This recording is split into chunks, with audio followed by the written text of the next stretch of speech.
There we go. Okay, I think we're on. Yes, we are live on Facebook and on Zoom.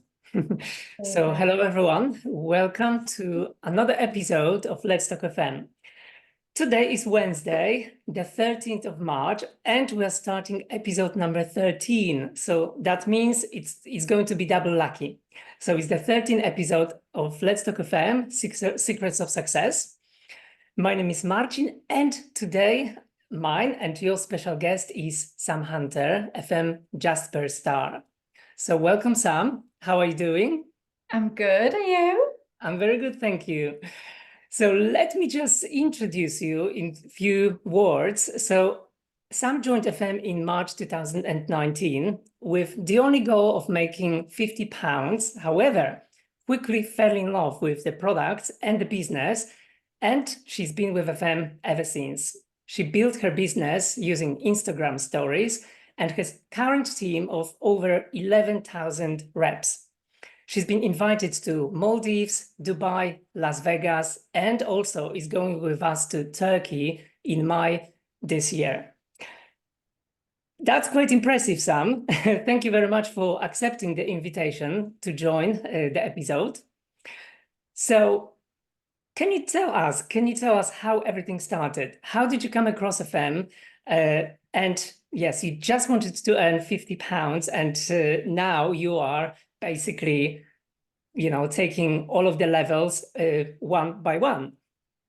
So I actually didn't know much about the business or the industry itself. I basically got sent a fragrance and got told, if you sell these, at the time, you were making around £5 per bottle.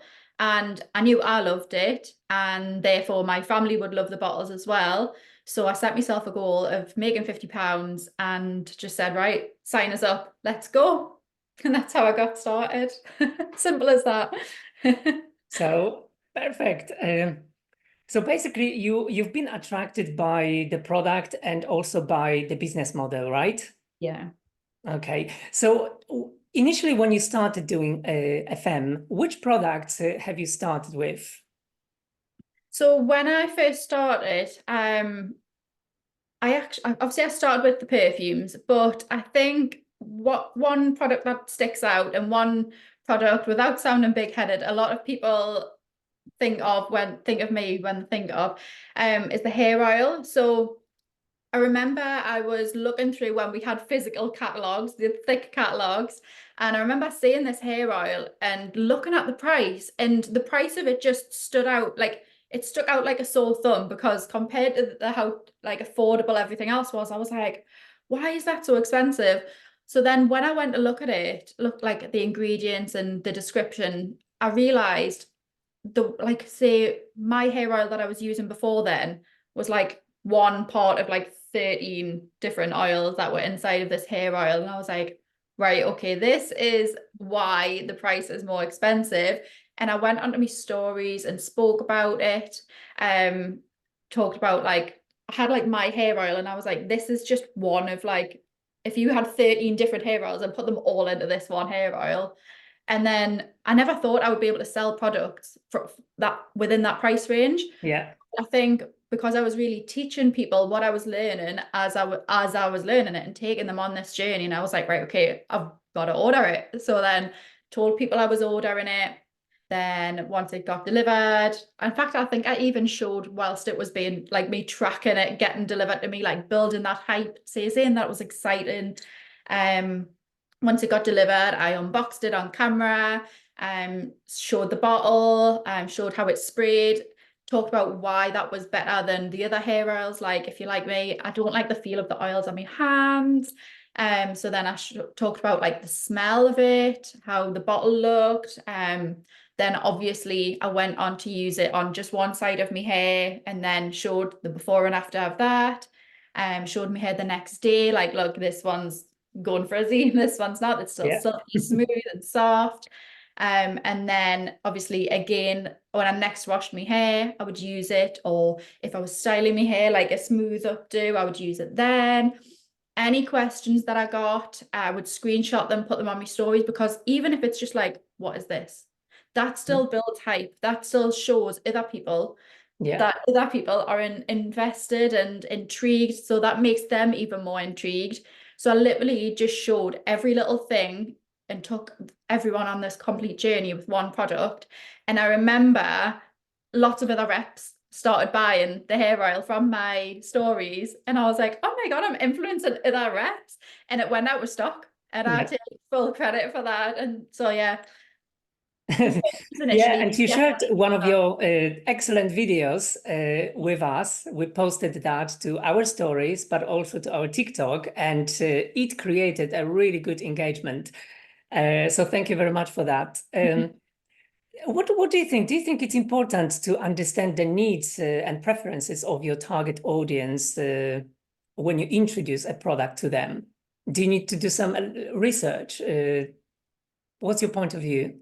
What I would say is it is definitely important, but it helps massively if you just target people like yourself. So keep it simple. Don't try to be someone else and target a totally different audience. Just try to target people like yourself, because then you know what they want, how much money they've got to spend, how they want the product to work, how much time they have. Like some people might like say if you a student or you're living at home or you work from home, depends what you're doing. Some people can have like a 20-step skincare routine, whereas busy moms prefer, like, say, for example, the 2-in-1 serum and moisturizer. It's not going to get, it's not two separate products you've got to like keep track of. It's all in one, Yeah. really simple and ready to go. So I think look for people like yourself.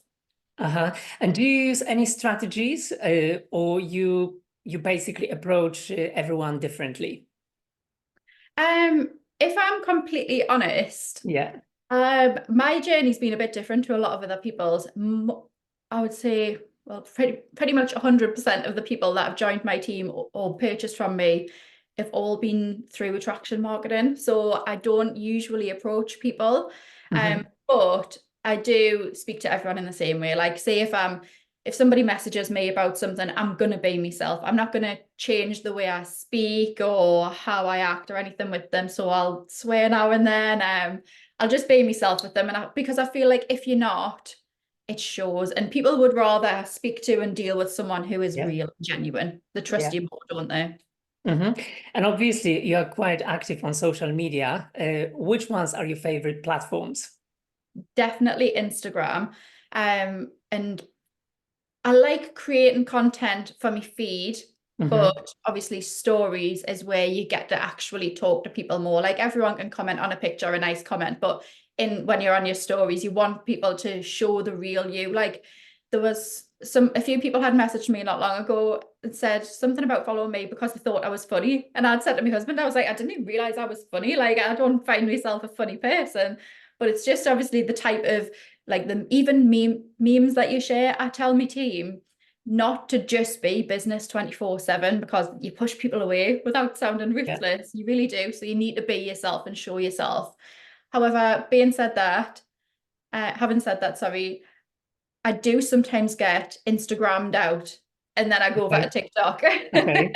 TikTok is like my relaxation app where if you want cheering up or you're like, oh, sitting in bed just scrolling. TikTok is my just scrolling app. So obviously, you started creating good videos, but what would be your advice? Because not everyone is really self-confident speaking in front of the camera, even if it's your mobile phone, but you know that you will have to publish that to social media. And we are very critical about ourselves, right? So we watch this video once, twice, 3 times. And before we even post it, we say, okay, no, it's not good enough. I'm not going to post it. Definitely. I always tell my team when like, say if somebody sets a goal and says, I want to be talking on camera, but I am far too scared, I'll say, right, okay, so first off, what you are going to do is you're going to take a selfie. You're going to put a selfie on your story and that's it. Then you'll move up to like, say, a boomerang, just like a little, it sounds daft, but you're just building your confidence up. And then once you've done that, you hate your voice, I hate my voice as well. But you do a talk and behind the camera. So like, say, for example, if you've got a product here, take a video of the product, you unboxing it, but talking behind it. if you panic even doing that, record the video first and then do the voiceover. So you can record it a few times and you're not having to keep redoing the video. And then eventually, what I did do when I first started talking on stories, I know not everybody is going to want to do this, is I had Jacob when he was just little, had him on my hip, and I was like, say hi. And it made it so much easier because I wasn't the only one on the camera.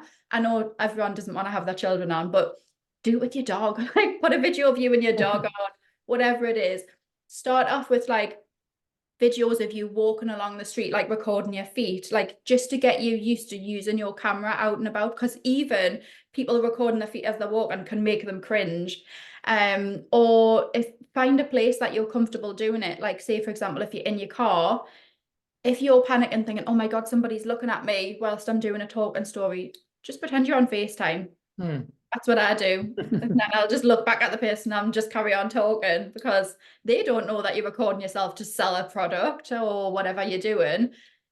You're just on FaceTime. That's all you have to say. You're on FaceTime to your friends. And that's another thing that comes into the whole of stories, I think, even not just talking on camera. Just pretend or tell yourself that everyone on there is a friend. That's scary, hopefully, anyway. Yeah, that's important. Do you remember any funny mistakes that, for example, you've made when you started, promoting your business and products to social media?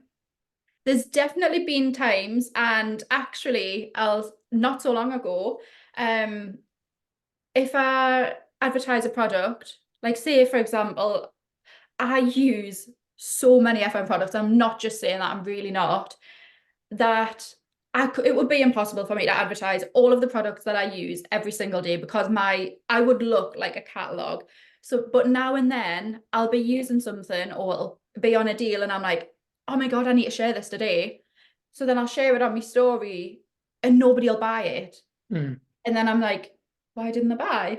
And I realize it's because it's the first time I've spoken about it for months and people are like, what is this thing that just randomly popped up and said is that on offer? Why should I buy it? She's told nothing about it. She's not showed her using it, a results, or I don't know what this is. So people saying something once aren't going to buy it. And someone in my team was actually really shocked. I'd put it in my group chat or my team page, and I was like, my win of the day is selling one of the vibrators, because I actually spoke about it properly rather than just putting it up at once every like 6 months when I remember. And she was like, I thought you would have sold loads of them. I was like, no, because my audience don't know what they are. Yeah. How often is it? How often People would you need see to be something done? people need to be convinced to a product, right? They need to get Definitely. to know the product as well. So yes, as you're saying, one time is not enough. And do you do lives or do you post videos on regular basis? And have you got any schedule, any timetable that you stick to, or you do it mostly spontaneously? Yeah, so when it comes, I haven't done many lives lately, actually. I think what does work well as a live though, because people are nosy, and what also works well as a reel and things like that is always an unboxing. Good old unboxing, like you don't even have to say what you are unboxing. The last live that I done was I had a couple of PR parcels, I had a big box of FM products, and I can't remember what the other one was. I think it was like the kids' fancy dress costumes or something daft like that. But people are still watching, and lives, as much as I always forget to do them, they are really good for gaining not just new followers, but people messaging you afterwards, and getting conversations into your inbox. Yeah. And can you give our audience just maybe 2 or 3 tips how they can get started? I know we touched up on that, so we have to start slow with some selfies, etc. But if we could sum up the whole social media aspect, and then we'll move on smoothly to another exciting topic. So some tips that I would give are stop aimlessly scrolling as hard as it is. Remember that nobody owes you anything. You have to work for those sales and those recruits. And do your DMO. If you don't know what a DMO is, it's engaging purposefully, networking. If you aren't growing your network, you aren't growing your business.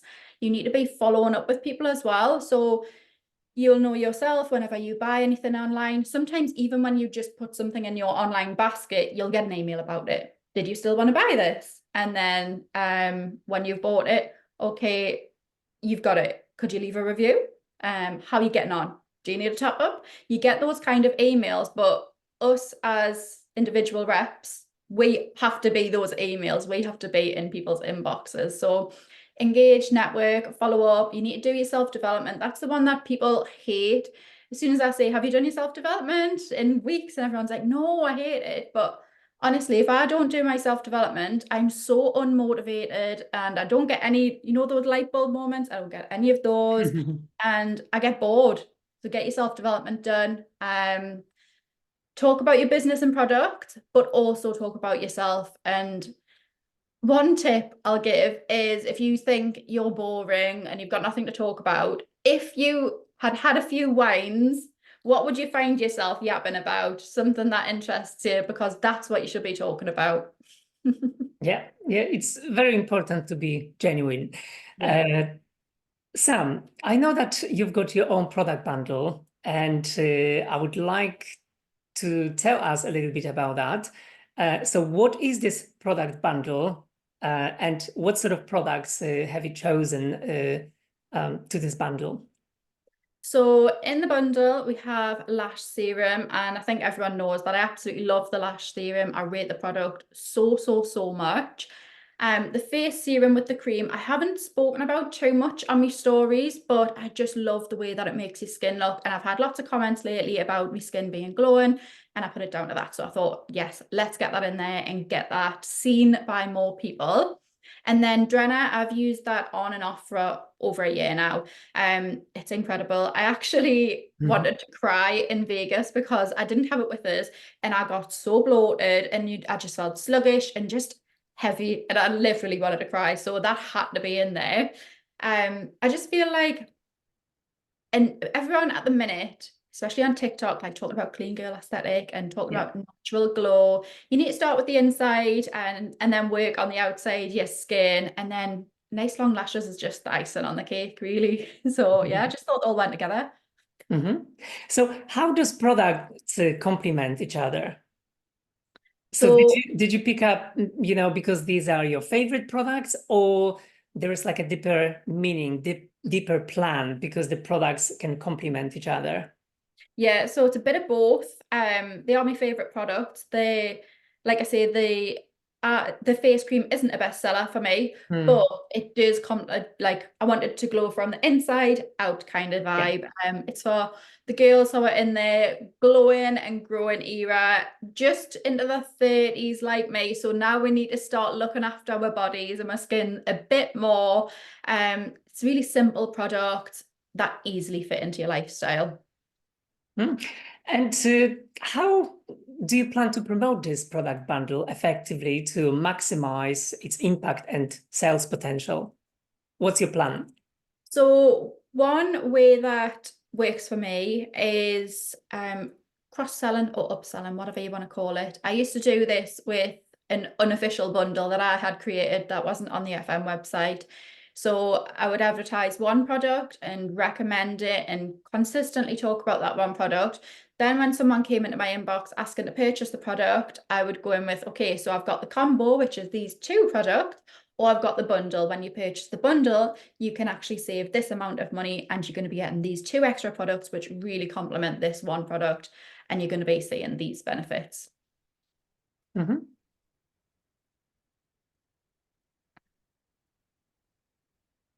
Sorry, I've lost my notes now.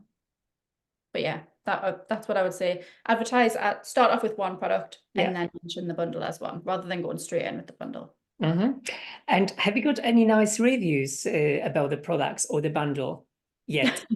Or it's a little bit too early to ask? Well, to be fair, I have got the product individually. One really funny. So one of my customers, I can't remember how long she's been using the lash serum, but she actually trimmed her lashes.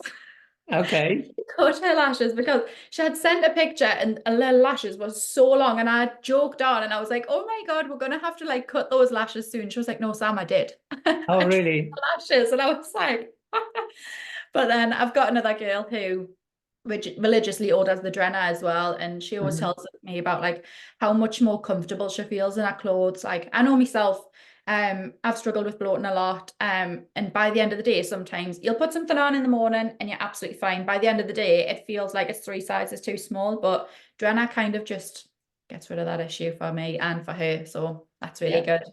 Yeah. So would you recommend our viewers to create their own product bundles and try to recommend a product bundle instead of individual product? Is there a potential that will help to increase the retention rates, but also it can make, more happy customers? Absolutely. So I know this sounds a bit random, but if you think of places like McDonald's, so it's very rare they'll bring out just a burger by itself. It's gonna be a burger with fries, with the drink. It's a bundle. That, in short, a really simple way, they bring out bundles. Yes, they will bring out new burgers and stuff like that, but they always sell them as a meal. You can buy them separately, but Mhm. most people will say, oh, okay, so if I add on that and that, it's not that much extra and I'm getting so much more value. That's the way you have to look at the bundles. Like, so for example, I used to do one where it was the lash serum. I would advertise the lash serum when people came into my inbox. I would then say, okay, I've also got a mascara, which benefits you using the lash serum because it's got the argan oil in as well. So it's going to complement that. You could get that combo, or you can also add on the hair, skin, and nails because if you're wanting to look after your lashes, you may as well look after your hair and your skin and your nails as well. And when people see that, they think that they're saving money because they're buying it all together, which they will be saving money as well. You're getting extra points because you would just advertising one product initially, whereas now they're either buying 2 or 3 products. So even if you're offering a discount, you're getting like 3 times the points for that one sale that maybe the customer wouldn't have even thought about. People like me who forget previous things that they've seen, and now that you mention it, they're like, oh yeah, actually, yeah, we'll add that on.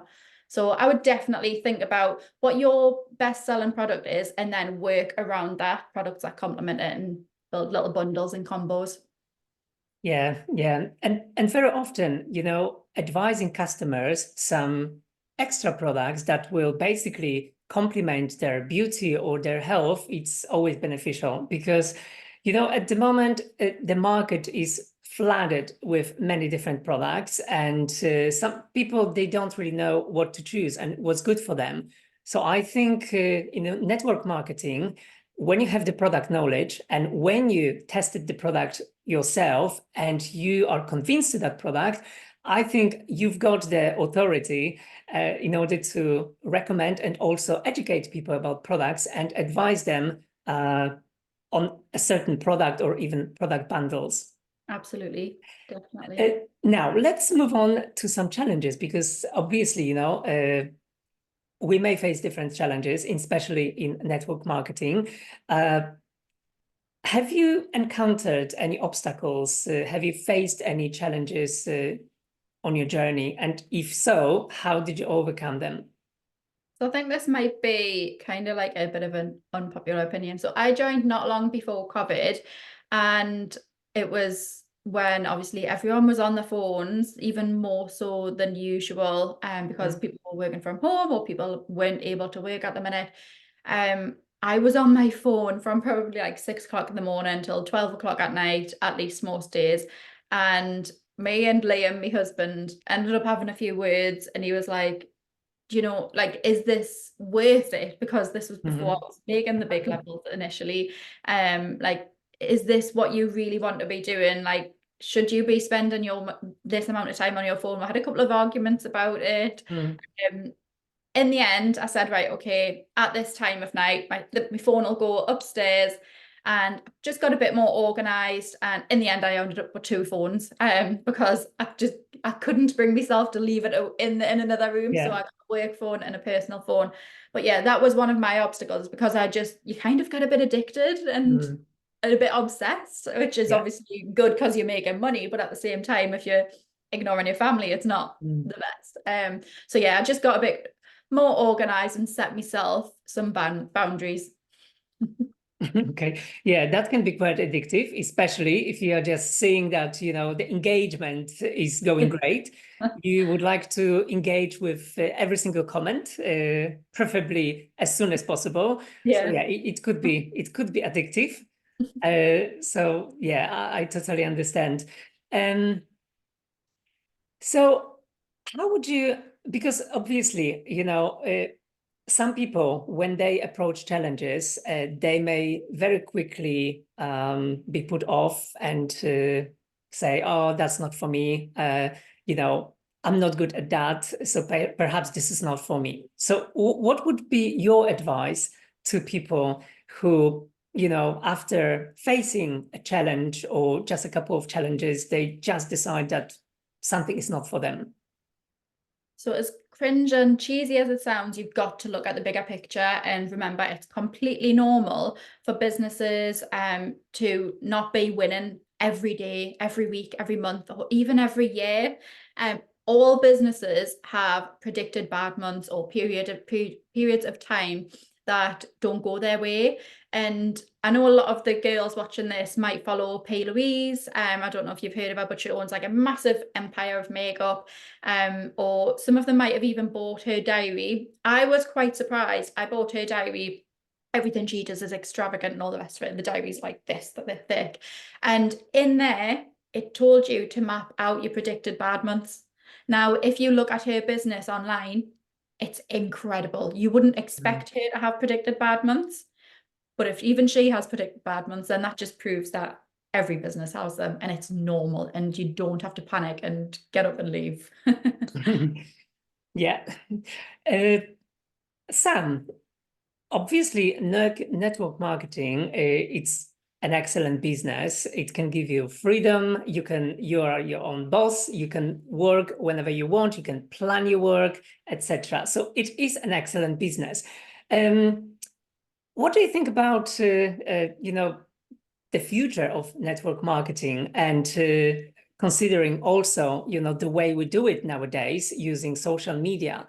Because network marketing was done 10 years ago in a completely different way. People used to organize events. They used to go door to door with, you know, catalogs, you know, the printed version of catalogs. And now we are moving into a network marketing of a real 21st century, where basically the information technology is in place. So what's your view on that? And how do you think everything will develop? So I think the way of buying will completely change, and it's already started now. I do see some businesses using it. It'll be more so like affiliate links, I think. They'll be so much more common. And because of apps like TikTok, certain products will have massive highs and obviously lows as well, just depending on what's trending. Like, say, for example, even fragrances, if someone mentions something on TikTok, or a couple of people mentioned something on TikTok, the sales of our product that has similar fragrance notes, I feel will shoot up as well, because obviously we're super affordable. But I just feel like trends determine our business a bit, well, will determine the business a bit going forward, and the way that we sell will change through affiliate links and stuff like that. Okay. And what are your plans for the future? So that's more personal question. If you can reveal. Basically, just to continue to build an engaged audience. I don't care too much about the numbers. I just would prefer that more people, the people that are following us, as many as I can, to get them engaged. And also to get them to trust me enough to believe in the products that I love, trust my recommendations, and obviously, hopefully, as many of them as possible will be intrigued about in and with the business as well. Okay, so thank you very much, Sam, for joining us. Yeah, that was really interesting. I hope that everyone who was joining us on Facebook and on Zoom enjoyed that. So click the like, comment below. You can ask Sam some questions. I hope, Sam, that you will find some time maybe to interact with some of the questions that will appear under this recording. and I wish you all the best. Thank you so much for having us. Take care. Have a nice day. Thank you. Bye. Bye.